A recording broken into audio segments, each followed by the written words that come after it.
जल्दी जल्दी हाथ चलाओ, मुझे ज़रूरी मीटिंग के लिए जाना है। मुझे लगता है कि जैसे मैंने तुम्हें यहाँ रखकर सबसे बड़ी गलती कर दी।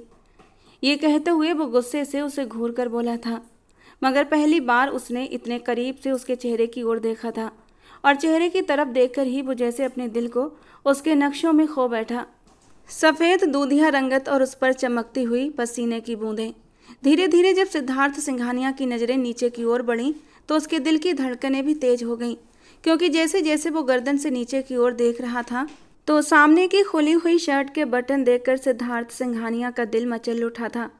वो वैसे भी हुस्न परस्त और खूबसूरती का दीवाना था। उस वक्त तो खड़ी मामूली सी लड़की उसके आलीशान रेस्टोरेंट में एक वेट्रेस से ज़्यादा कोई हैसियत नहीं रखती थी। ब्लैक शर्ट और वाइट ट्राउज़र में वो सिद्धार्थ सिंघानिया को अपनी ओर बुरी तरह अट्रैक्ट कर चुकी थी। अपनी बेमिसाल हुस्न से सिद्धार्थ सिंघानिया का दिल जोरों से धड़का चुकी थी। वो मुश्किल से खुद को संभालता अपने होठों का निचला कोना दांतों से दबा गया था। ऊपर से श्रद्धा उसके इतने करीब थी कि सिद्धार्थ को खुद के लिए संभालना मुश्किल हो रहा था। तभी श्रद्धा ने कांपते हुए कहा, sir sorry, I am really sorry, please मुझे जॉब से मत निकालिएगा। पता नहीं कैसे मुझसे ये ड्रिंक छूटकर आपके कपड़ों पर गिर गई। मैं इसे साफ़ कर दूंगी, बस आप मुझे जॉब से मत निकालना। ये जॉब मेरे लिए बहुत ज़रूरी है। वो उसके सीने पर गिरे हुए ड्रिंक को एक कपड़े से साफ़ करने की कोशिश कर रही थी, जो कि साफ़ होने की बजाय और ज़्यादा फैलता जा रहा था। मगर वो हैरान थी कि सिद्धार्थ सिंघानिया शुरू में उसे इतने बुरे तरीके से डांट रहा था, अब उसकी तरफ से एकदम से खामोशी थी। श्रद्धा को अपने ऊपर अब उसकी नज़रों की तपिश शिद्दत से महसूस होने लगी थी। जैसे ही उसने नज़रें उठाकर सिद्धार्थ सिंघानिया की ओर देखा तो उसके पूरे वजूद में झुरझुरी सी दौड़ गई। वो महसूस कर चुकी थी कि उसकी नज़रें इस वक्त कहाँ कहाँ घूम रही थीं। एक झटके से वो रेस्टोरेंट के मालिक सिद्धार्थ सिंघानिया से दूर हुई थी, मगर वो उसका हाथ पकड़ चुका था। उसकी नज़रें अभी भी उसके पूरे वजूद पर किसी आरी की तरह चल रही थीं। एक हाथ में सिगरेट था जिसके धुएं के छल्ले वो हवा में उड़ा रहा था, और दूसरी ओर वो एक हाथ से उसे थाम चुका था। श्रद्धा के तो पूरे वजूद में सनसनी की लहर दौड़ गई। वो फौरन खुद को छुड़ाकर अपना एक हाथ अपने सीने पर रख चुकी थी। वो घबराकर कहने लगी, ये आप क्या कर रहे हैं, शर्म नहीं आती आपको? और श्रद्धा का ये अंदाज देखकर वो गुस्से से उठकर खड़ा हो चुका था। आज तक कोई ऐसा पैदा नहीं हुआ था जो सिद्धार्थ सिंघानिया से इस अंदाज में बात कर सके। फिर इस 2 टके की बेट्रेस की क्या औकात थी। लेकिन फिलहाल सिद्धार्थ सिंघानिया को अपना मतलब पूरा करना था। किसी न किसी तरह इस लड़की की नाजुकी को महसूस करना था। उसे अपने बिस्तर की शोभा बनाना था, और इसीलिए वो उसे कुछ भी सख्त बोलने से बचा था। खुद को शांत करता हुआ वो कहने लगा, देखो लड़की, अगर तुम मेरी एक बात मान लो तो तुम्हें यहाँ बेट्रेस बनकर काम नहीं करना पड़ेगा। मुझे खुश कर दो, तुम्हारी ज़िंदगी आराम से गुजरेगी। इतनी खूबसूरत हो तुम, इस खूबसूरती का फ़ायदा उठाओ। मुझ जैसा अमीर ज़्यादा तुम्हारे हुस्न से अपनी आंखें ठंडी किए बिना नहीं रह सका, तो यहाँ आने वाले लोग न जाने तुम्हें किन किन नज़रों से देखते होंगे। अगर तुम चाहो तो तुम्हें एक ऑफ़र दे सकता हूँ। श्रद्धा जो पहले ही घबराई हुई थी और कितनी ही परेशानियों में घिरी हुई थी, कितनी मुश्किल से खुद को छुपाए खड़ी थी। ये वेट्रेस का ड्रेस, उसका ड्रेस पहनना उसकी मजबूरी थी। ऊपर से ये ड्रेस उसे टाइट भी बहुत बनती थी, जिससे उसकी नाजुकी एकदम उभर कर सामने आती थी।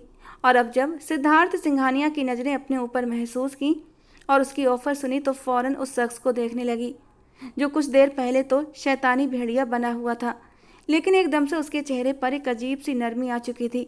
श्रद्धा उसे हैरत से आंखें फाड़कर देखने लगी, लेकिन अगले ही पल खुद को संभालती हुई बोली, मतलब क्या है आपके कहने का? वो जानबूझकर अनजान बनी थी या फिर बनने की कोशिश कर रही थी? अगले ही पल सिद्धार्थ ने अपनी जेबों से नोटों की गड्डियाँ निकालना शुरू कर दी और उन्हें टेबल पर रख दिया।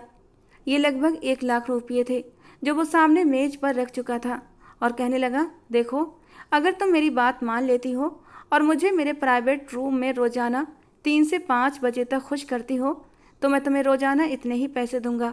तुम्हारी शर्ट के खुले हुए जो 2 बटन हैं ना, अगर वो और नीचे तक खुल जाएं और वहाँ तक मेरी पहुँच हो जाए तो मैं तुम्हें नोटों से भर दूंगा।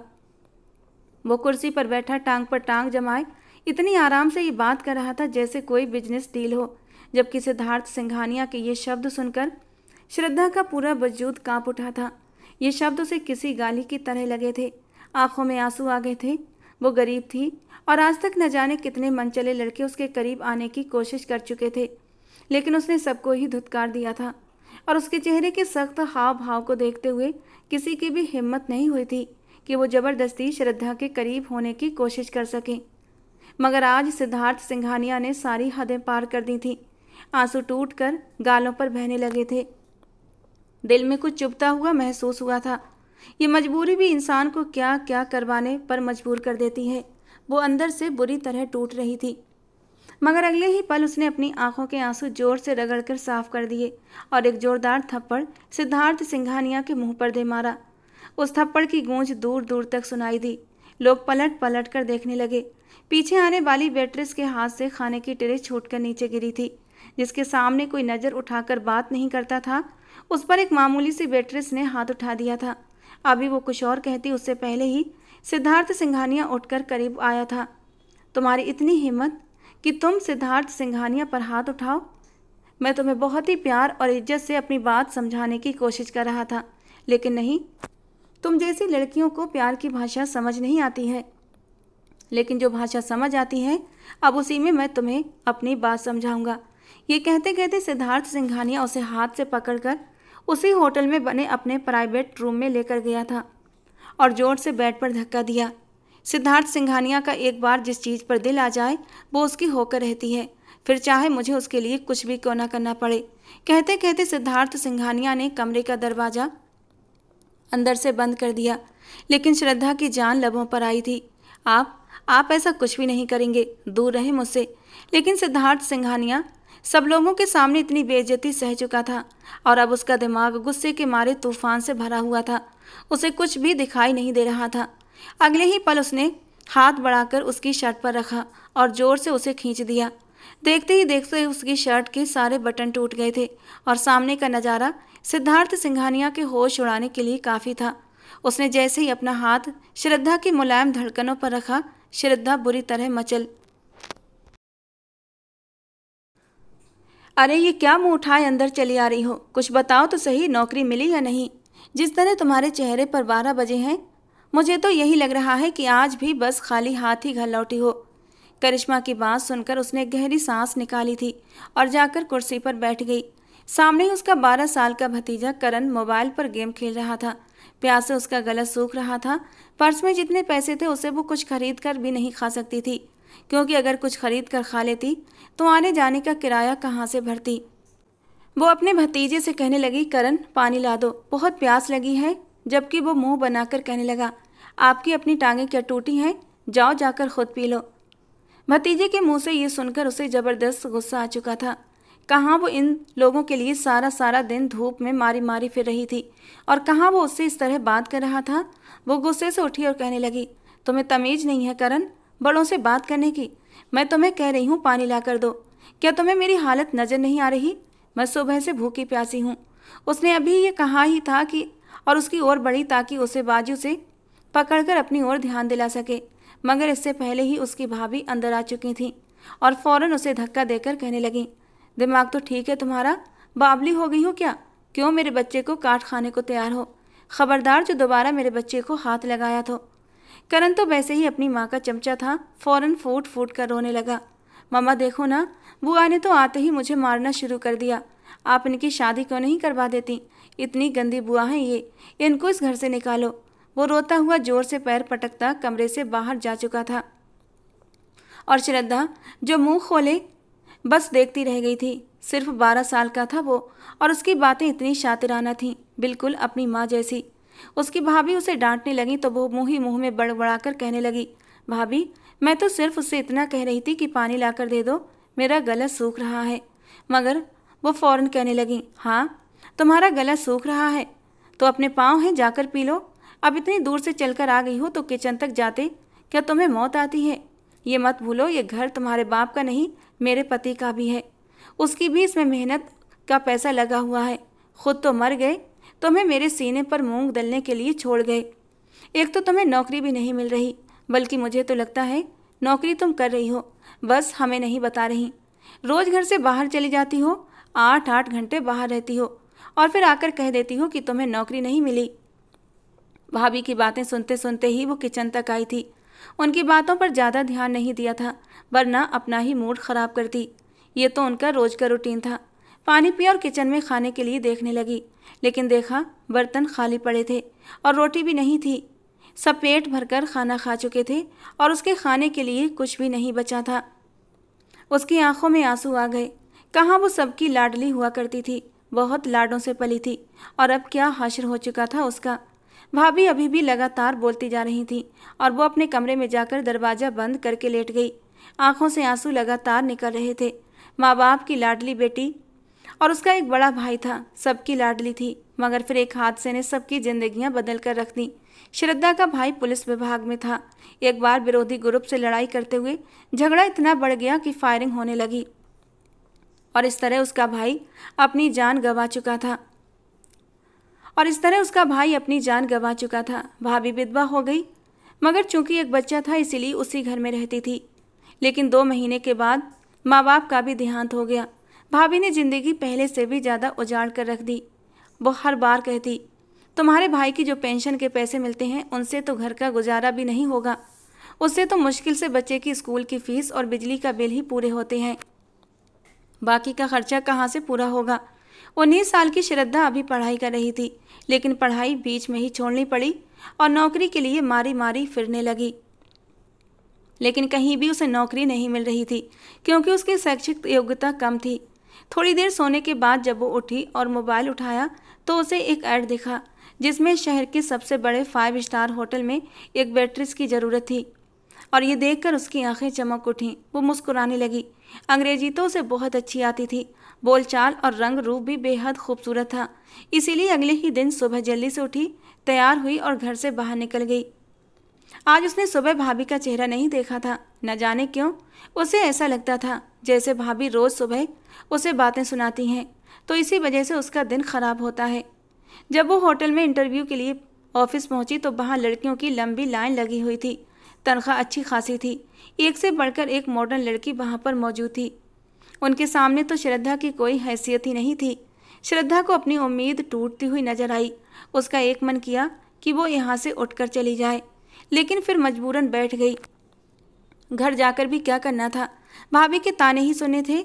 यहाँ कम से कम कुछ देर सुकून से एसी की ठंडी हवा में बैठ तो सकती थी, और शायद किस्मत उस पर मेहरबान ही हो जाती। वो गुलाबी रंग के शिफॉन के फ्रॉक और चूड़ीदार पजामे में लिपटी हुई थी। दुपट्टा उसने कंधे पर रखा हुआ था।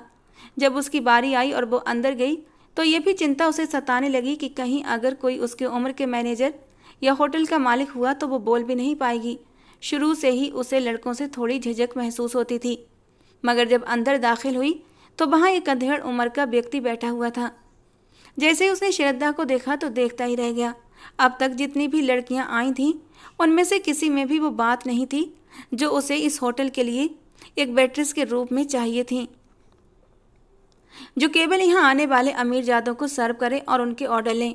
श्रद्धा को देखकर वो उसे सिर से पैर तक घूरने लगा, फिर अपने सामने बिठाकर थोड़ा साइड ऑफ व्यू लिया और कहने लगा, तुम्हें वो बात है जो मुझे दिखती है। तुम अंग्रेजी भी अच्छी बोल लेती हो, तुम्हारे बोलने का अंदाज भी साफ है।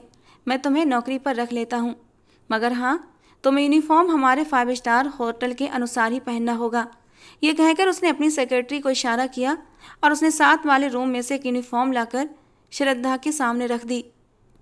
जो यूनिफॉर्म उसे दिखाया गया था उसे थोड़ा अजीब सा लगा। वो कहने लगी, सर, क्या ये यूनिफॉर्म मैं खुद किसी दर्जी से ऑर्डर पर तैयार करवा सकती हूँ? मिस्टर मेहरा बोले, नहीं, आपको यही पहनना होगा। वो थोड़ा सटपटाई थी, क्योंकि वो थोड़ी सुडौल भरे भरे शरीर की मालिक थी। बचपन से ही वो ऐसी थी। उसका भाई तो उसे मोटी मोटी कहकर चिढ़ाया करता था, मगर वो ऐसी ही अच्छी लगती थी। बल्कि उसका गुदाज भरा भरा शरीर उसे और भी खूबसूरत बनाता था, और अपने भरे भरे शरीर के साथ वो टाइट यूनिफॉर्म पहनते हुए बुरी तरह हिचकिचाई थी। कहने लगी, सर, ये यूनिफॉर्म तो मुझे फिट नहीं आएगा, इसकी शर्ट मुझे थोड़ी टाइट लग रही है। मगर वो कहने लगे, नहीं, आप यही पहनेंगी, क्योंकि ये शर्ट टाइट नहीं है, बल्कि इसकी फिटिंग ही ऐसी बनाई गई है। तुम्हारा साइज देखकर ही तुम्हें ये यूनिफॉर्म दिया गया है। हम जानबूझकर अपने वेट्रेस को फिटिंग की यूनिफॉर्म देते हैं, ताकि वो इस यूनिफॉर्म में खूबसूरत लगे। और ये कोई गलत बात नहीं है, बल्कि ये तो हमारा बिजनेस है। अगर होटल का माहौल खूबसूरत नहीं दिखेगा तो कोई भी कस्टमर यहाँ पर आना पसंद नहीं करेगा। देखिए, अगर आप इसे पहनेंगी तो ठीक, वरना मुझे लड़कियों की कमी नहीं है। मैं किसी को भी उठाकर इस नौकरी को दे दूंगा, एक से बढ़कर एक लड़की मुझे मिल जाएगी। मिस्टर मेहरा की बात सुनकर श्रद्धा एक अजीब दोराहे पर आकर खड़ी हो गई थी। उसने आज तक इस टाइप के कपड़े नहीं पहने थे। पहले ही मुश्किल से ये नौकरी उसे मिल रही थी। अगर ये नौकरी हाथ से निकल जाती तो उसके लिए बहुत मुश्किल हो जाती। उसे हर हाल में ये नौकरी चाहिए थी, इसलिए श्रद्धा जल्दी ही मान गई। वेरी गुड मिस श्रद्धा, उम्मीद करता हूँ आप आगे भी हमारी सारी बातें ऐसे ही मानती रहेंगी, और मैं भी आपको पूरी पूरी उम्मीद दिलाता हूँ कि आपको आपकी सैलरी की तरफ से कभी भी कोई परेशानी नहीं होगी, बल्कि अगर आप काम अच्छा करती हैं तो आपको सैलरी के अलावा भी टिप दी जाएगी। श्रद्धा मुस्कुरा दी। सामने बैठे उस व्यक्ति से क्या कहती, उसकी इतनी हैसियत नहीं थी कि वो उसके साथ बहस करती। चुपचाप होटल से बाहर निकल आई। मिस्टर मेहरा ने कहा था कि वो कल से काम पर आ सकती है। उसके दिल पर पड़ा एक भारी बोझ उतर चुका था, लेकिन वो ये नहीं जानती थी कि ये नौकरी उसकी पूरी ज़िंदगी पर एक सवालिया निशान लगाने वाली थी। उसकी ज़िंदगी को एक ऐसी आग में धकेलने वाली थी जिस आग में उसे पूरी ही ज़िंदगी झुलस झुलस कर रहना था। अगर उसे पता होता, जरा सा भी अंदाज़ा होता कि ये नौकरी उसकी पूरी ज़िंदगी ख़राब करने वाली है, तो वो कभी भी ये नौकरी न करती। घर जाकर जब उसने अपनी भाभी को बताया तो भाभी की खुशी की कोई हद नहीं थी। वो खुशी से चहकते हुए कहने लगी, बस जैसे ही तुम्हें पैसे मिले तो तुम हर महीने मेरे हाथ पर खर्चा रखा करोगी। आखिरकार इस घर की बड़ी मैं हूँ। वो सीधी सादी भोली सी लड़की तुरंत मान गई। हाँ भाभी, चिंता मत कीजिए, छोटू की पढ़ाई भी अच्छे से हो जाएगी और घर का खर्चा भी अच्छे से चलेगा। उस दिन उसकी भाभी बहुत खुश थी। उसके मनपसंद खाना बनाया था, शाही पनीर, मटर पुलाव, सलाद और साथ में गरम गरम रोटी। वो आज अपने हाथों से उसकी प्लेट में खाना निकाल रही थी, जबकि श्रद्धा खुश थी। हालांकि वो अच्छे से जानती थी ये सब पैसे का कमाल है, लेकिन फिर भी वो अपनों के प्यार के लिए तरसी हुई लड़की थी। भाभी की जरा सी प्यारी बातों से ही उसकी आंखों में आंसू चमकने लगे थे। उस रात उसे सुकून की नींद आई थी। 5 स्टार होटल पहुंचने के बाद जब उसने यूनिफॉर्म चेंजिंग रूम में जाकर यूनिफॉर्म पहना तो उसका चेहरा लाल लाल हो गया। वाइट जीन्स और उसके ऊपर वो शर्ट उसे काफ़ी तंग लग रही थी। मजबूरन उसे सामने के 2 बटन खोलने पड़े, क्योंकि लाख कोशिश के बावजूद भी ऊपर के 2 बटन लग नहीं पा रहे थे। फिर जब उसने खुद को आईने में देखा तो एक नज़र अपने वजूद की रौनकें देखकर वो शर्म से लाल हो गई। किसी भी तरह का दुपट्टा करने की अनुमति नहीं थी। उसने बालों का जूड़ा बनाया, चेहरे पर एक प्रोफेशनल मुस्कान रखी, अंग्रेजी में बोलने की प्रैक्टिस की और बाहर चली गई। वहाँ काम करने वाले जितने भी वेटर थे सब उसे घूर घूर कर देख रहे थे और वो नजरें झुकाकर चुपचाप बाहर चली गई। जिस कॉर्नर में उसकी ड्यूटी लगी थी वो सीधे चुपचाप वहीं जाकर, ये शहर का सबसे बड़ा होटल था और यहाँ दूसरे शहर से बड़े बड़े अमीर लोग भी आते थे। अक्सर बिजनेस मीटिंग्स भी यहीं होती थीं। शुरू शुरू में उसे ये नौकरी करते हुए बड़ा अजीब लगा था। मर्दों की नज़रें उसे अपने शरीर के आर पार होती महसूस होती, लेकिन धीरे धीरे उसने हालात से समझौता कर लिया था और इन नज़रों की आदी हो गई। उसने अपने मन में सोच लिया था कि ये तो उसका काम है, तो हर हाल में उसे अपनी ड्यूटी निभानी है। अपने ड्यूटी टाइम के बाद वो फ़ौरन अपने पुराने हुलिये में आ जाती और अपने काम को पूरी ईमानदारी से ही करती थी। मिस्टर मेहरा भी उसके काम से काफ़ी खुश नज़र आ रहे थे। फिर जब वो मुस्कुराकर सबके सामने जाकर मेन्यू कार्ड पेश करती, मुस्कुराकर उनसे ऑर्डर लेती और बाकी वेटर्स के जरिए उन्हें पहुंचाती, तो बड़े बड़े बिजनेसमैन उसके हुस्न को देखकर अपनी आंखें ठंडी करते थे। मजबूरी के तहत ही श्रद्धा को ये सब कुछ सहना पड़ रहा था। ड्यूटी के बाद वो तुरंत अपना यूनिफॉर्म वहीं उतार कर रखती और दूसरे कपड़े पहनकर बाहर घर आ जाती। यहाँ उसके गली मोहल्ले के कोई रिश्तेदार या पड़ोसी आने जाने वाले नहीं थे, लेकिन अगर कोई उसे इस हालत में देख लेता तो पूरे मोहल्ले में ये बात फैल जाती और कोई भी उसे मोहल्ले में टिकने नहीं देता, क्योंकि वो लोगों की सोच से अच्छी तरह परिचित थी। रात को सोने से पहले वो काफ़ी देर तक अपने काम के बारे में ही सोचती रही। कभी उसका मन करता कि ये काम छोड़ दे, लेकिन फिर मजबूरी आड़े हाथों आ जाती। जब से वो काम पर जाने लगी थी उसकी भाभी का रवैया उसके साथ काफ़ी बदल गया था। उसे टाइम पर खाना मिलने लगा था और उसे ताने भी सुनने को नहीं मिलते थे। अगले दिन जब वो फिर काम पर आई तो तुरंत अपनी ड्यूटी संभाल चुकी थी। अभी वो काउंटर पर खड़ी थी कि एक वेट्रेस आकर उससे कहने लगी, जल्दी से टेबल नंबर 1 प्राइवेट कॉर्नर पर जाओ। वहाँ सर कुछ क्लाइंट्स के साथ मौजूद हैं, उन्हें कॉफ़ी सर्व करनी है। ये सुनकर वो जल्दी से कॉफ़ी लेकर देने गई, मगर सामने का नज़ारा देखकर वो ठिठक गई, क्योंकि सामने ही एक 30 साल का खूबसूरत मगर बेहद रौबदार पर्सनालिटी का नौजवान बैठा था। वो सूट बूट में टांग चढ़ाए बैठा था और उसके सामने 2 अंग्रेज बैठे बात कर रहे थे। ये देखकर वो थोड़ा घबरा गई थी। उसे लगा शायद वो लड़की मिस्टर मेहरा के बारे में बात कर रही है, मगर यहाँ तो वो अधेड़ उम्र का मिस्टर मेहरा मौजूद ही नहीं था। लेकिन अब उसने अपना काम तो करना ही था।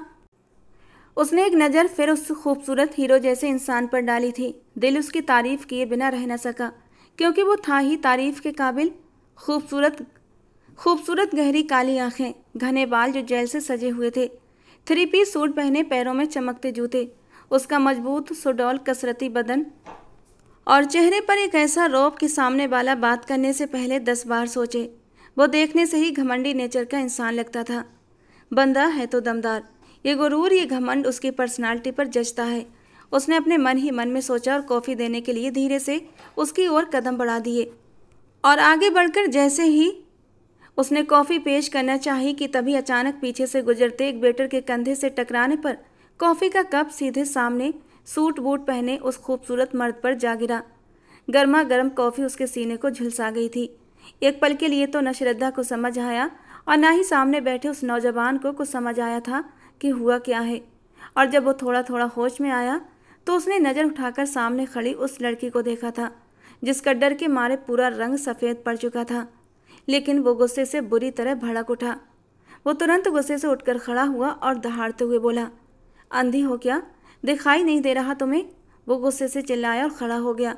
श्रद्धा तो ऐसे थी जैसे कटी तो खून ना निकले। दिमाग में खतरे की घंटियां बजने लगीं कि अगर नौकरी चली गई तो क्या होगा। वो घबराकर तुरंत आगे बढ़ी और टिश्यू उठाकर उसकी शर्ट साफ करने लगी। वो कहने लगी, sorry sir, please sorry, I am really sorry. पता नहीं ये सब कैसे हो गया। और ये पहली बार था जब सिद्धार्थ सिंघानिया ने उसे देखा था और फिर देखता ही रह गया। उसके हुस्न ने सिद्धार्थ की आंखों को और भी फैलने पर मजबूर कर दिया था। ऐसा भरपूर हुस्न कि सामने खड़ी लड़की में कोई भी कमी नहीं थी। वो अपने आप में मुकम्मल थी। कहते हैं जब बनाने वाला इंसान को बनाता है तो उसमें कोई ना कोई कमी जरूर रहती है। लेकिन सिद्धार्थ सिंघानिया को सामने खड़ी लड़की में सुई की नोक के बराबर भी कमी नहीं दिख रही थी। खूबसूरत सफ़ेद दूधिया रंग, खूबसूरत चेहरे पर डर और मासूमियत का भाव, उस पर गुलाबी नरम गुलाब की पंखुड़ियों जैसे कांपते होंठ, नरम मुलायम गुलाबी गाल, काले घने बाल जिन्हें जूड़े की शक्ल में बांध रखा था, लेकिन कुछ बाल उसके चेहरे के साथ शरारत कर रहे थे। आंखें ऐसी जादू भरी कि इंसान एक बार गौर से देख ले तो उनमें डूब कर रह जाए। काली घनी पलकों की झालर जो कभी डर की वजह से उठती तो कभी गिर रही थी। ऐसा सुडौल खूबसूरत बल खाता बदन। सिद्धार्थ सिंघानिया कितनी ही देर तक उसके हर नक्श को निहारता रहा। इतनी खूबसूरत लड़की उसके इतने करीब थी। धीरे धीरे उसकी नज़रें उसके खुले हुए बटनों की ओर गईं और वो जैसे वहीं पर दीवाना सा हो गया था। खूबसूरती सिद्धार्थ सिंघानिया की कमजोरी थी और अपनी ऐसी कमजोरी के आगे वो बुरी तरह मात खा जाता था। और यहाँ पर भी वो दिल के हाथों बुरी तरह मात खा चुका था। सिद्धार्थ सिंघानिया को यूं खामोशी से खुद को घूरने पर श्रद्धा बुरी तरह बेचैन हुई थी। सर प्लीज़ माफ़ कर दीजिए, मुझसे गलती हो गई। उसने फिर से सिद्धार्थ सिंघानिया को मनाने की कोशिश की थी, लेकिन उसने श्रद्धा की बात का कोई जवाब नहीं दिया। वो अपने क्लाइंट्स की ओर मुड़ा था और फौरन उन क्लाइंट्स को इशारा किया तो वो वहाँ से जा चुके थे। अब सिद्धार्थ का पूरा ध्यान दोबारा से श्रद्धा की ओर था। उसे ऐसे खुद को घूरता देखकर श्रद्धा उससे दूर हुई और कहने लगी, सॉरी सर, प्लीज़ मेरी शिकायत मत लगाइएगा। बड़ी मुश्किल से मुझे ये नौकरी मिली है। मैं वादा करती हूँ आगे से आपको शिकायत का मौका नहीं दूंगी, बल्कि आपको मैं कहीं भी नज़र नहीं आऊँगी। प्लीज़ सर, अगर आपको नई शर्ट चाहिए तो मैं अपनी सैलरी से पैसे कटवा कर आपको नई शर्ट दिला दूंगी, मगर ऐसा कुछ मत कहिएगा जिससे मेरी नौकरी चली जाए। श्रद्धा घबराए हुए अंदाज में बोल रही थी और वो उसकी बातों को सुन ही कहाँ रहा था। वो तो उसके नरम होठों को धीरे धीरे हिलता हुआ महसूस कर रहा था। कटावदार नरम गुदास होंठ सिद्धार्थ सिंघानिया को अपनी ओर खींच रहे थे।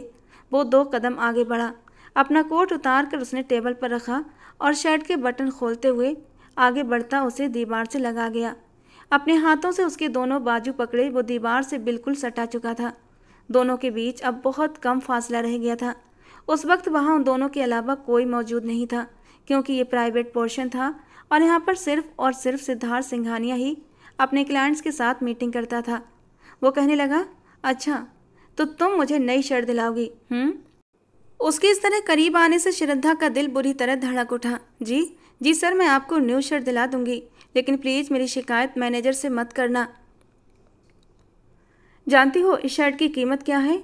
सिद्धार्थ की बात पर वो तुरंत बोली थी, हाँ ज़्यादा से ज़्यादा 500। उसकी बात पर सिद्धार्थ सिंघानिया आंखें फैलाकर उसे देखने लगा और फिर बोला, क्या कहा? 500? वो तुरंत कहने लगी, अच्छा 500 नहीं तो फिर 5000 की होगी। मैं 5000 की भी शर्ट आपको दिलाने को तैयार हूँ। और इस बार सिद्धार्थ सिंघानिया का एक जोरदार कह कहा माहौल में गूंज उठा था। उसने श्रद्धा के बाजू छोड़ दिया और अब जेब से सिगरेट और लाइटर निकाल कर उसे जलाकर अपने होठों में दबा लिया और एक गहरा कश लेकर कहने लगा, नहीं स्वीटहार्ट, 500 नहीं, 5000 भी नहीं, बल्कि 50,000। पूरे 50,000 की है ये शर्ट। बताओ दे पाओगी अभी के अभी? शर्ट की कीमत सुनते ही वो तो घबरा चुकी थी। उसकी तो सैलरी ही 30,000 थी, 50,000 कहाँ से देती? वो हड़बड़ाकर कहने लगी, नहीं सर, इतने तो मेरे पास नहीं हैं।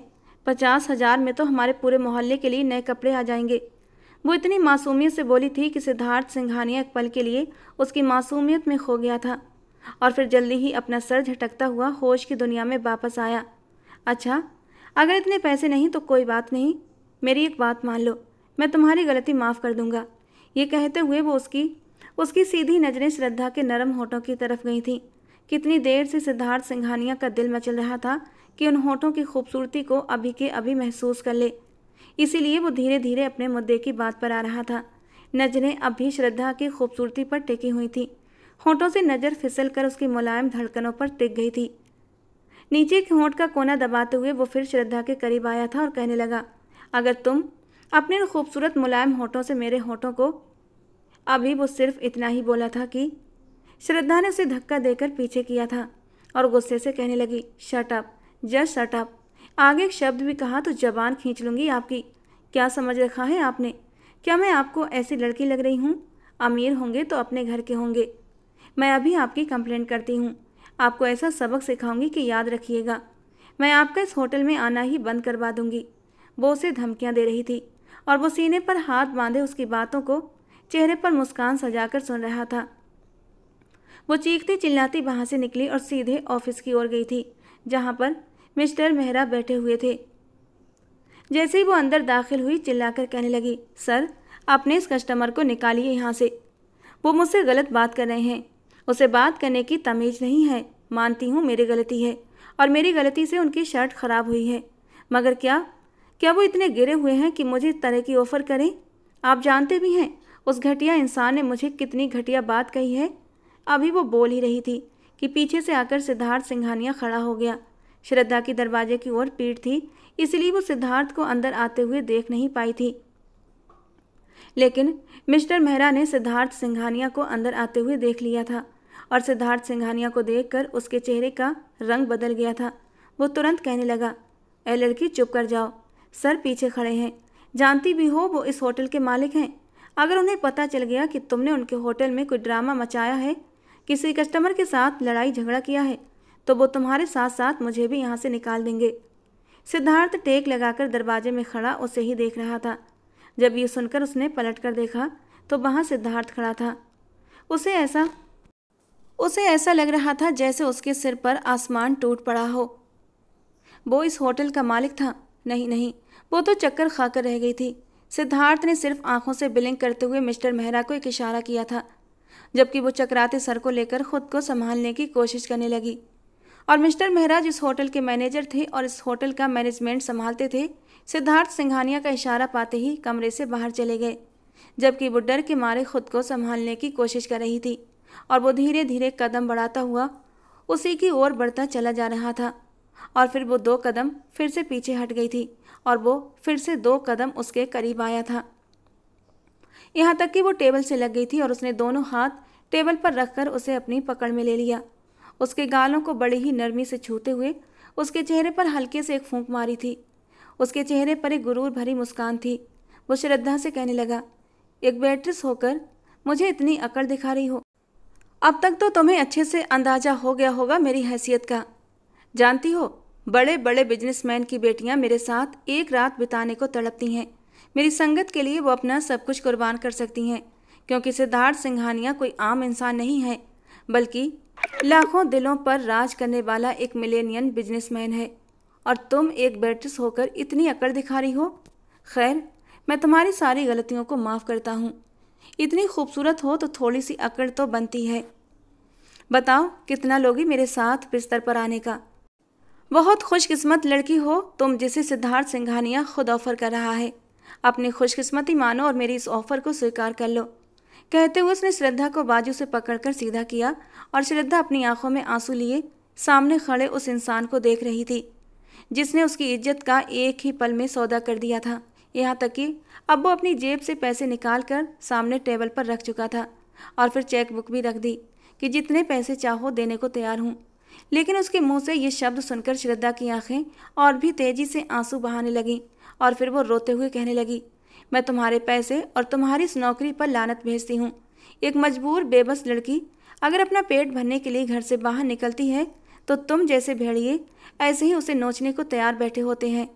अगर तुम अपनी सारी जायदाद भी सिर्फ एक रात बिताने के लिए मेरे नाम कर दो तब भी भूल जाओ। तुम्हारी सारी जायदाद, सारी दौलत के बदले मैं मरना पसंद करूंगी, मगर तुम्हारे साथ एक पल बिताना पसंद नहीं करूंगी। घिन आती है मुझे तुम जैसे मर्दों से और तुम्हारी घटिया सोच से।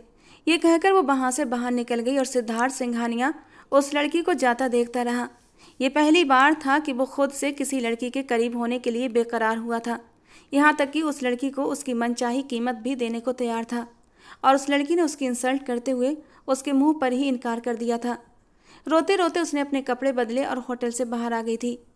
वो नौकरी छोड़ आई थी। वो लगातार रो रही थी और रोती ही जा रही थी। उसका जी चाहता था कि किसी अपने के गले लगकर फूट फूट कर रो ले। रोते हुए वो घर पहुंची थी।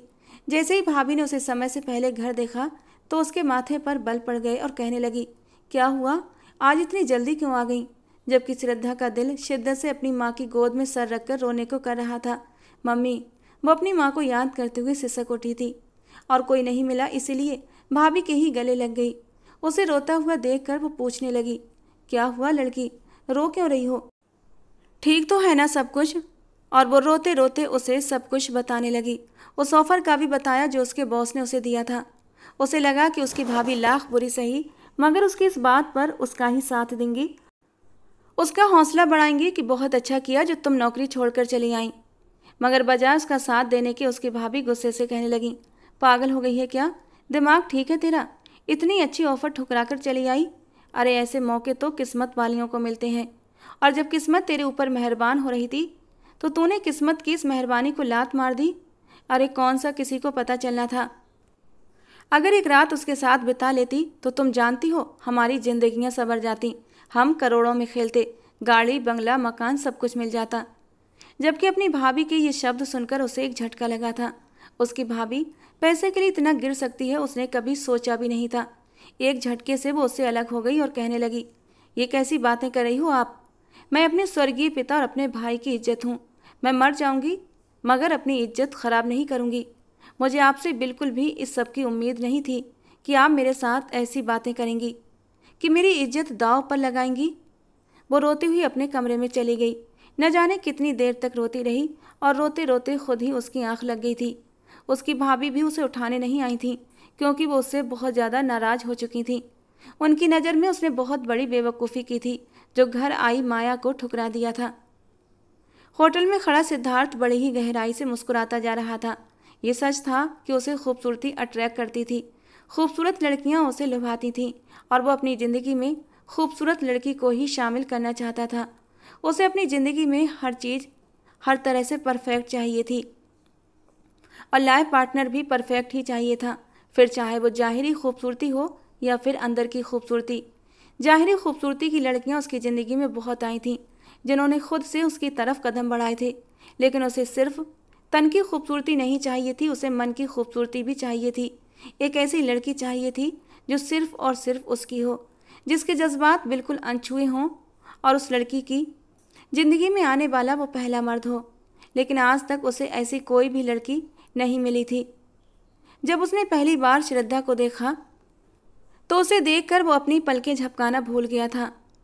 वो उस टाइट यूनिफॉर्म में खुद को अनकंफर्टेबल फील कर रही थी और जिस तरह उसने उसकी ऑफर ठुकराई थी वो एक ही पल में सिद्धार्थ के दिल के किसी कोने में जाकर फिट हो गई थी। उसे ऐसी ही लड़की चाहिए थी जिसकी उसे तलाश थी। श्रद्धा वही लड़की थी।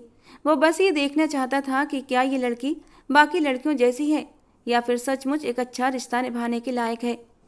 इससे पहले भी कई खूबसूरत लड़कियां उसकी आंखों के सामने से गुजरी थीं।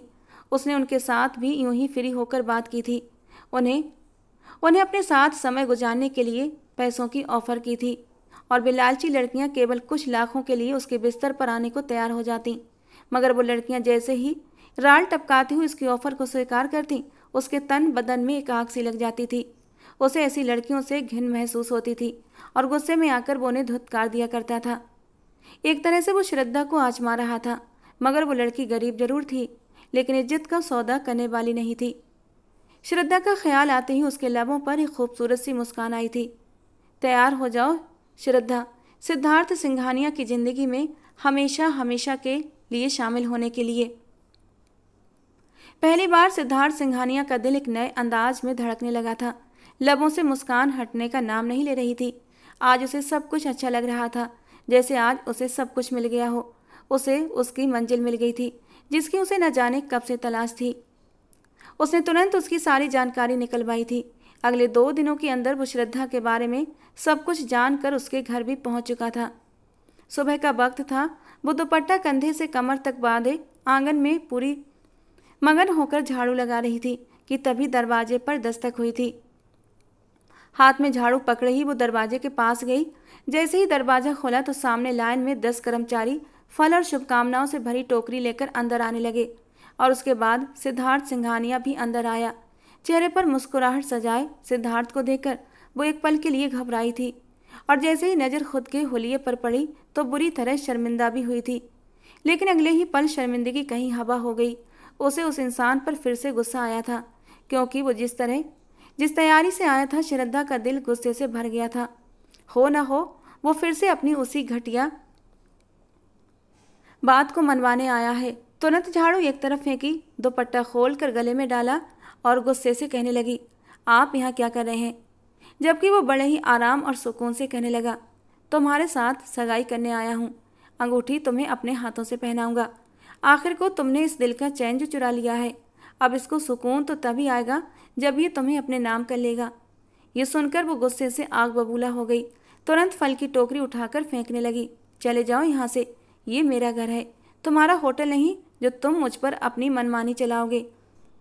मैं कभी भी तुम्हारे जैसे व्यक्ति से शादी नहीं करूँगी। तुम्हारे जैसे लोगों पर क्या भरोसा, क्योंकि मैं तुम्हारे इरादों को अच्छी तरह जानती हूँ। ऐसे न सही तो वैसे सही, तुम मुझे अपनाने के लिए अब नया रास्ता अपना रहे हो। शादी का ढोंग रचाकर मुझे हासिल करना चाहते हो। शादी करके एक रात बिताकर फिर मुझे छोड़ दोगे। उसे श्रद्धा की बात बुरी नहीं लगी थी क्योंकि उसे पता था कि उसका इंप्रेशन श्रद्धा पर खराब पड़ा है और वो इसीलिए ऐसी बातें कर रही है। वो हल्के से मुस्कुराते हुए कहने लगा, एक बार आजमा कर देख लो, मरते दम तक खुद से 2 नहीं करूँगा। वो उसकी आंखों में आंखें डालकर बोल रहा था और एक पल के लिए श्रद्धा का दिल पूरी तरह से धड़क उठा। आंखें खुद ब खुद झुक गईं। पता नहीं क्यों उसके दिल ने गवाही दी कि सिद्धार्थ झूठ नहीं बोल रहा, लेकिन वो कैसे मान लेती? उसने खुद अपनी आंखों से उसका वो रूप देखा था। अगले ही पल खुद को संभालती हुई कहने लगी, हमारे लिए शादी गुड़िया गुड्डों का खेल नहीं होती जिसे बार बार आजमाते रहें। उसकी भाभी भी वहाँ पर आ चुकी थी। उसने तुरंत अपनी आंखों से चश्मा हटाया और सीधा उसकी भाभी की ओर मुड़ा, जो सिद्धार्थ की पर्सनालिटी से पहले ही बुरी तरह प्रभावित हो चुकी थी। वो 2 कदम भाभी की ओर बढ़ते हुए उनसे कहने लगा, ये लड़की तो पागल है, जिसे मेरी आंखों की सच्चाई भी नज़र नहीं आ रही। खैर, मुझे तो आप समझदार लगती हैं भाभी जी। अब बताइए, इतना अमीर और इतना संस्कारी लड़का खुद इसके दरवाजे पर चलकर उससे शादी करने आया है। बताइए, अगर उसकी जगह आप होती तो शादी के लिए मानती या नहीं? वो शरारती अंदाज में भाभी को मनाने की कोशिश कर रहा था क्योंकि उसे पता था श्रद्धा कभी भी इतनी आसानी से शादी के लिए नहीं मानेगी। और जहाँ तक उसने श्रद्धा की जानकारी निकलवाई थी, उसे पता चला था कि श्रद्धा का इस दुनिया में उसकी भाभी के अलावा कोई नहीं है और उसकी भाभी उस पर अपना पूरा कंट्रोल रखती हैं। वो तुरंत मुस्कुराकर कहने लगी, अरे मैं तो अपने पति से तलाक लेकर तुम्हारे जैसे लड़के से शादी कर लेती। क्या गजब की पर्सनालिटी है, ये तो है ही पागल। वो कहने लगा, भाभी जी बस, मैं चाहता हूँ कि श्रद्धा से मेरी शादी हो जाए और बदले में मैं आपको और आपके बच्चे करण का सारा खर्चा उठाऊंगा, उसे अच्छी जगह नौकरी भी लगवा दूंगा और चिंता मत कीजिए, हर महीने राशन आपके घर पहुंचता रहेगा। वो किसी को कुछ बोलने का मौका ही नहीं दे रहा था और भाभी तो खुशी के मारे झूम उठी थी। वो जो ये सोचकर श्रद्धा को कोस रही थी कि वो इतना अच्छा मौका गवा आई है, अब तो जैसे उनका पूरा जैकपॉट ही हाथ लग गया था। भाभी, उसकी बातों में आने की ज़रूरत नहीं है, एक नंबर का गया गुजरा इंसान है, मैं इसकी नीयत को अच्छे से जानती हूँ। वो बोलते हुए उन दोनों के बीच आई थी, जबकि सिद्धार्थ सिंघानिया ने अचानक ही उसकी उंगली में अंगूठी पहना दी और उसकी चलती जबान 1 मिनट में बंद हुई थी। ये क्या बदतमीजी है, मंगनी और शादी ऐसे नहीं होती। जबकि वो हल्के से उसका हाथ दबाते हुए उसे प्यार भरी नज़रों से निहारते हुए चला गया था। जाने से पहले ये कहना नहीं भूला था कि अगले 2 दिन में वो उसके साथ शादी करने वाला है। वो अपनी उंगली से पहनी अंगूठी उतारने की कोशिश कर रही थी, मगर वो इतनी जकड़ी हुई थी कि उतरने का नाम नहीं ले रही थी। उसने आंसू भरी निगाहों से भाभी को देखा था, जबकि भाभी तो खुशी के मारे दीवानी हो गई थी और श्रद्धा को अपने सीने से लगा लिया। वो कमरे में आकर काफ़ी देर तक रोती रही थी। घटिया इंसान, बदतमीज, उसके बाप का राज है क्या जो यूं ही किसी के भी घर आ जाएगा और ज़बरदस्ती उंगली में अंगूठी डालकर उससे अपने नाम कर लेगा। गुस्से से भरी निगाह अपनी उंगली में चमकती उस हीरे की अंगूठी को देखा था। ठीक 2 दिन बाद अपने वादे के अनुसार सिद्धार्थ शादी करने के लिए पहुंच चुका था। वो इनकार करती रही, मगर सिद्धार्थ उससे शादी कर चुका था। आखिरी मौके पर उसकी भाभी ने भी उसके सामने हाथ जोड़ दिए थे कि मेरा न सही, अपने मरे हुए भाई के बेटे के लिए सब कुछ कर दो। मुझे तुम कुछ नहीं समझती, लेकिन अपने भतीजे को तो सफल देखना चाहती हो ना। यूं दर दर की ठोकरें खाकर भला कैसे अपने भतीजे को डॉक्टर बना पाओगी। वो उसे इमोशनल ब्लैकमेल करने पर तुली हुई थी। वो उसे बिना किसी शोर शराबे की शादी के लिए आराम से मना चुकी थी। सिद्धार्थ जब वापस आया तो वो चुपचाप दुल्हन बनकर बैठी थी। शादी की सारी रस्में पूरी हुई थीं और वो उसे विदा करके अपने घर ले आया था। श्रद्धा के दिल में बस गुस्से और नफरत के अलावा और कुछ नहीं था। उसके दिल में सिद्धार्थ के लिए ये तस्वीर बन चुकी थी कि वो बस हवस परस्त है और लड़कियों के साथ वक्त बिताने वाला लड़का है। पता नहीं कितनी लड़कियों से उसके रिश्ते होंगे और बस कुछ दिन उनके साथ वक्त बिताकर वो उन्हें छोड़ देता होगा। जब मेरे जज्बात मैंने अपने होने वाले हम सफ़र के लिए बचा कर रखे थे, तो फिर आज तक मैंने कभी किसी लड़के को अपनी तरफ कदम नहीं बढ़ाने दिए थे, तो फिर मैं कैसे कैसे इंसान को अपने पति के रूप में स्वीकार कर लूं, जो पहले से न जाने कितनी लड़कियों को अपनी बाहों में सुला चुका है। यही सोचकर उसे सिद्धार्थ सिंघानिया से नफरत और घिन महसूस हो रही थी। सिद्धार्थ के घर में उसके सिवा कोई नहीं था। उसके माँ बाप का निधन बहुत पहले हो चुका था और भाई बहन भी कोई नहीं थे। वो दुल्हन बनी उसके कमरे में बैठी थी कि सिद्धार्थ कमरे में आया। श्रद्धा की जगह अगर कोई और लड़की होती तो इतने खूबसूरत घर और इतने अमीर पति को देखकर सारी पुरानी बातों को भुला देती और अपनी ज़िंदगी आगे बढ़ा लेती। लेकिन वो तो श्रद्धा थी और श्रद्धा इतनी आसानी से उसके सामने झुकने वाली नहीं थी। जैसे ही वो कमरे में आया और उसके बिस्तर के पास बैठा, वो तुरंत दूर हटकर कहने लगी, प्लीज़ मुझे छूने की कोशिश मत करना। और वो हल्की मुस्कान के साथ बोला, क्यों? अब तो शादी हो गई है और शादी करके पत्नी बनाकर इस कमरे में लाया हूँ। तुम मेरे लिए जायज़ हो।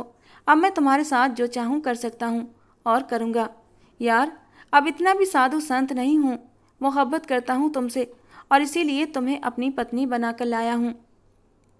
और ये तो मुमकिन ही नहीं कि शादी की पहली रात मैं अपनी नई नवेली दुल्हन को बिना छुए ही इस खूबसूरत रात को बर्बाद कर दूँ। मैं अपनी मोहब्बतें तुम पर लुटाना चाहता हूँ, तुम्हारे इस खूबसूरत बदन पर अपने प्यार की मोहर लगाना चाहता हूँ।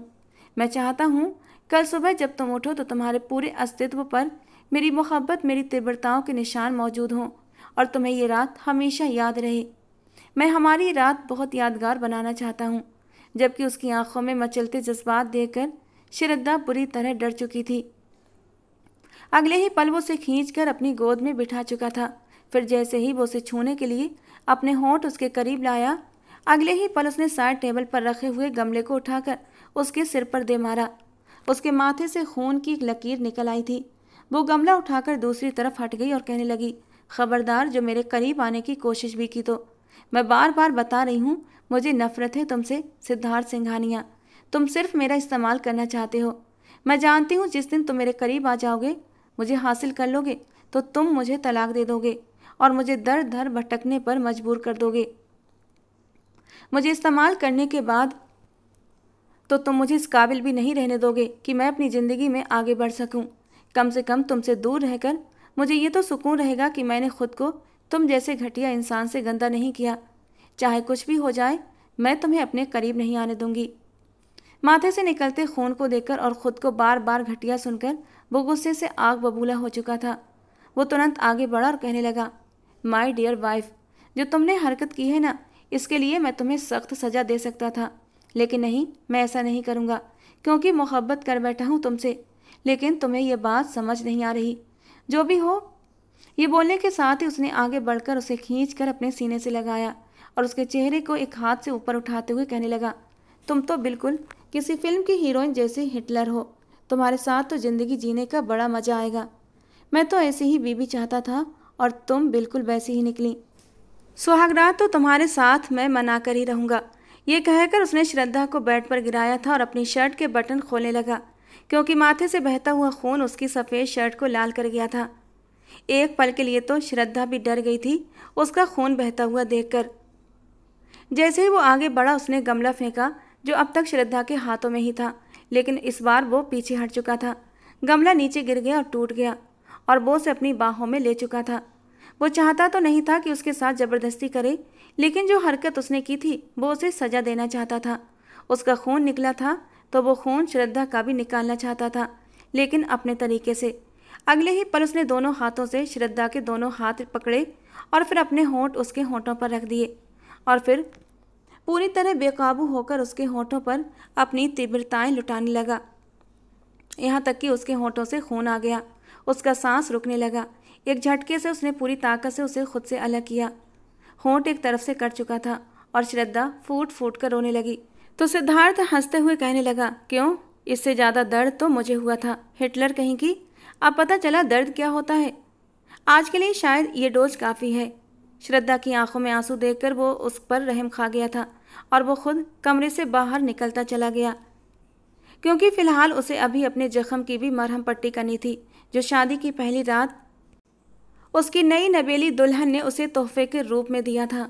वो फिर उस कमरे में नहीं आया था। सारी रात हाथ में गमला पकड़कर श्रद्धा रोती रही। अगली सुबह जब उसकी आंख खुली तो पूरा कमरा खाली था, सब कुछ सामान ही था, लेकिन अब उसके दिल में नए शक शुरू हो गए थे कि कहीं उसने उसकी भाभी या फिर भतीजे को कोई नुकसान तो नहीं पहुंचाया।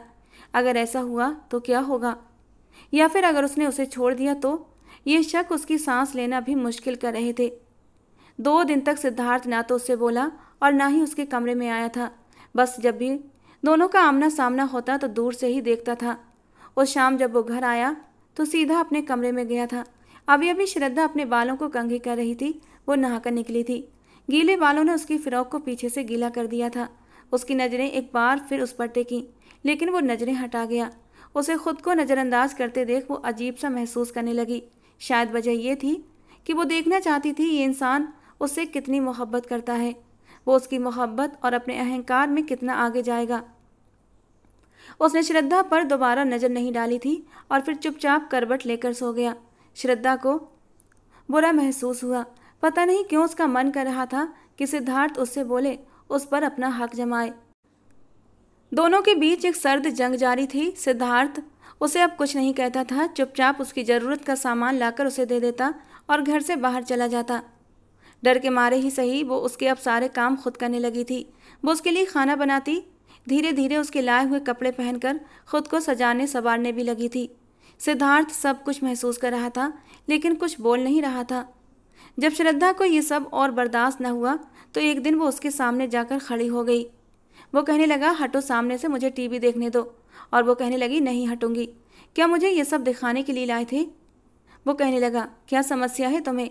इतना बड़ा घर है, नौकर हैं, खाने पीने को सब कुछ मिलता है, और क्या चाहिए तुम्हें? वो कहने लगी, मुझे इस घर में आप इसलिए लाए थे क्या?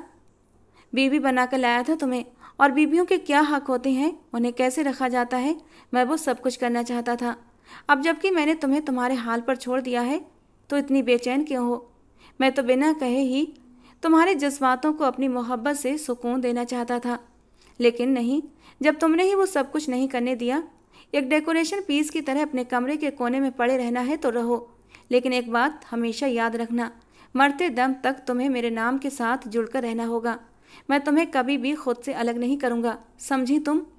नरमी से बात करते करते वो उसे धमकी देना नहीं भूला था, जबकि श्रद्धा की आंखों में आंसू आ गए। उसे वो सिसकते हुए कहने लगी, आपने मुझसे इतनी गंदी बात की थी, मेरे सामने पैसे भी रखे थे। क्या मैं आपको इतनी गिरी हुई लड़की लगती थी कि आप मुझसे ऐसी बातें कर रहे थे?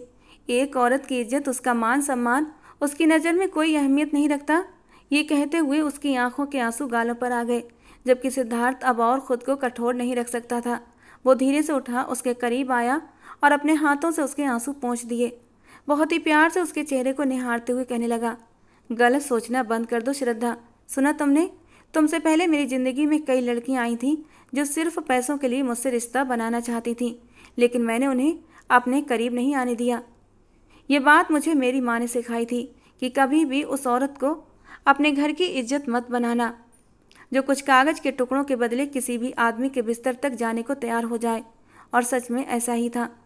तुम्हारे पहले जितनी लड़कियां आईं सब पैसे की भूखी थीं, लेकिन जब वही बात मैंने तुमसे कही, क्योंकि तुम मुझे दिल से अच्छी लगी थी, मैं तुम्हारे हुस्न को अपने इस घर में सिर्फ अपने तक सीमित रखना चाहता था, और देखा तुमने मुझे इनकार किया था, और तुम उसी पल मेरे दिल में अपने लिए ख़ास जगह बना चुकी थी। और फिर मैं तुम्हें अपने घर की इज्जत बनाकर इस घर में ले आया। जिस अंदाज में वो बोल रहा था, वो कुछ कुछ समझ रही थी और ख़ुद को खुशकिस्मत भी महसूस करने लगी थी। शायद वो तरीका सिद्धार्थ के लिए ठीक था, लेकिन श्रद्धा की नज़र में वो उसे अंदर तक हिला चुका था। कुछ देर तो शिकवे गिले होते रहे और फिर उसने उसका हाथ पकड़कर बाहर घुमाने के लिए ले आया। दिल की रंजिशें शायद इसी तरह ख़त्म होनी थीं। धीरे धीरे दोनों एक दूसरे से प्यार करने लगे थे। वो मुस्कुराकर अक्सर उसे देखता और देखता ही रहता, लेकिन उसने उसकी ज़बरदस्ती करीब जाने की कोशिश नहीं की थी, क्योंकि श्रद्धा ने अभी फ़िलहाल उसे मना कर रखा था। और फिर धीरे धीरे श्रद्धा को भी यह एहसास होने लगा था कि और अपने पति को खुद से दूर रखना ठीक नहीं था। इसलिए उस शाम उसने खूबसूरत काले रंग की जालीदार साड़ी पहनी थी और कमरे को इस तरह सजाया जैसे आज उनकी शादी की पहली रात हो। जैसे ही मीटिंग अटेंड करने के बाद सिद्धार्थ घर आया, कमरे की बदली हुई हालत देखकर उसके तो होश उड़ गए थे। सामने बेहद बेबाक साड़ी में सजी अपनी प्यारी सी बीबी को देखकर वो आंखें झपकाना भूल गया था। सिद्धार्थ को तो पहले ही इस रात का इंतजार था और वो उस लड़की के वजूद पर अपनी चाहतें लुटाना भी चाहता था। और आखिरकार वो रात आ ही चुकी थी। वो मुस्कुरा कर उसके करीब गई, अपनी नरम बाहें सिद्धार्थ के गले में डाल दी और थोड़ा सा ऊपर उठते हुए अपने नरम होठों से सिद्धार्थ के होठों को छू लिया। उसकी छुअन पर सिद्धार्थ के बदन में एक स्पार्क हुआ था। दिल खुशी से धड़कने लगा था। आज उसकी मोहब्बत खुद चलकर उसकी बाहों में आई थी। वो कैसे उसे छोड़ देता। उसने कसकर श्रद्धा को अपनी बाहों में समेट लिया। उसने अपनी मोहब्बत का इजहार किया तो उसके माथे पर अपने होंठ रखकर सिद्धार्थ ने इस मोहब्बत को स्वीकार किया और फिर वो अपनी मोहब्बतें उस पर लुटाने लगा। उसके लबों की नरमी पूरी शिद्दत से चुराने लगा। बड़े प्यार से अपनी बाहों में उठाकर वो उसे बेड पर लेकर आया था। गले से टाई निकालते हुए उसने अपनी शर्ट के बटन खोले थे, जबकि श्रद्धा का पूरा चेहरा शर्म से लाल गुलाबी हो चुका था। और जब सिद्धार्थ ने उसे बाहों में लेकर उसके ब्लाउज की जिप को नीचे किया तो उसके होठों से अचानक उसका नाम निकला था, सिद्धार्थ प्लीज़। और सिद्धार्थ ने चौंक कर श्रद्धा को देखा था। क्या हुआ श्रद्धा? इस मोड़ पर लाकर अब मुझसे दूर जाने की बात मत कहना, क्योंकि अब तुमसे दूर जाने की हालत में नहीं हूँ। तरस खाओ यार अपने पति की हालत पर, जो पिछले 4 महीने से अपनी महबूब पत्नी की संगत के लिए तरस रहा है। और अब जब किस्मत मेरे ऊपर मेहरबान हुई है तो तुम मुझसे दूर जाने की बात कर रही हो। उसने झटके से श्रद्धा का ब्लाउज अलग कर दिया था। उसकी नरम सफ़ेद दूधिया धड़कनों को अपने होठों से छूने लगा था, जबकि श्रद्धा मदहोशी भरे लहजे में बोली थी, मैं कब तुमसे दूर जाना चाहती हूँ सिद्धार्थ। मैं तो ये कह रही थी कि प्लीज़ लाइट बंद कर दो, मुझे शर्म आती है। और सिद्धार्थ ने रिमोट उठाते हुए सारी लाइट्स डिम कर दी थी और हल्की हल्की रोशनी में उसके वजूद में बड़े ही प्यार से उतरने लगा था, क्योंकि वो अपनी नाजुक सी श्रद्धा को कोई भी तकलीफ़ देना नहीं चाहता था। पूरा कमरा दोनों की मोहब्बत भरी आवाज़ों से गूंज रहा था। उस रात वो दोनों अपना आप एक दूसरे के नाम हमेशा हमेशा के लिए कर चुके थे। सिद्धार्थ की नरम गरम मोहब्बतें पाकर श्रद्धा का अंग अंग महकने लगा था। सिद्धार्थ सो चुका था और वो बस उसका चेहरा निहार रही थी। उसने गलती कर दी थी सिद्धार्थ को पहचानने में, बल्कि वो तो दुनिया का सबसे अच्छा इंसान था जिसकी मोहब्बतें सिर्फ और सिर्फ अपनी पत्नी के लिए थीं। श्रद्धा ने सुकून से अपना सर सिद्धार्थ के कंधे पर रख दिया था और अपनी आंखें कसकर बंद कर ली थीं। तो दोस्तों, आज की हमारी कहानी आपको कैसी लगी कमेंट बॉक्स में ज़रूर बताना। पसंद आई हो तो प्लीज़ लाइक करना। रोज़ एक नई और रोमांटिक कहानी सुनने के लिए हमारे चैनल को सब्सक्राइब करना। मिलते हैं दोस्तों अगली किसी नई रोमांटिक कहानी में।